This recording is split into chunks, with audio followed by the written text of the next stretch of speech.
Moshi moshi.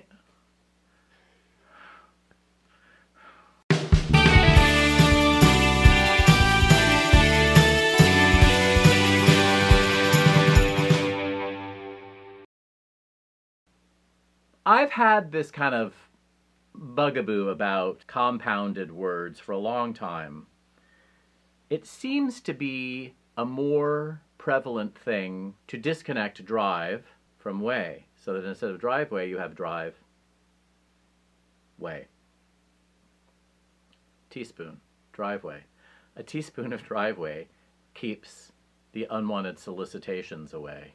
My favorite time in my life ever to have been drinking tea was the summer that my family spent in Scotland, because my parents are absurd, and so we rarely took vacations, but when we did, they were these crazy blowouts. So I know people who would go to the beach and be in a camper, or go to the mountains and be in a tent.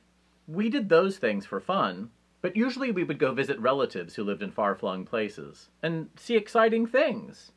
The summer that my parents decided to study theology in St Andrews, Scotland, I mean, that was an odd thing.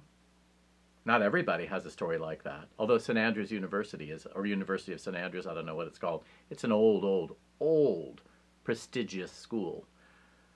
The Scots love sweets. Everything has sugar in it. Yum. There was this stuff, I don't know if they still make it, I think it's too old school, called tablet, which is pretty much butter and brown sugar, or butter and caramelized sugar. I don't know how they made it. It was in a big tray, those big, heavy industrial trays from a school cafeteria. I think that I probably have rotten teeth because of that summer.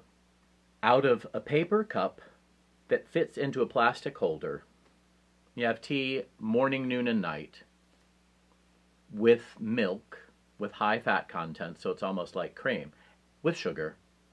So delicious, like at 8 p.m. Probably later than that because it's dark. In my mind, I'm picturing drinking tea when it's dark, and the sun goes down at like 10:30 p.m. in northern Scotland. This is probably later than that. Have a cup of tea, go to bed.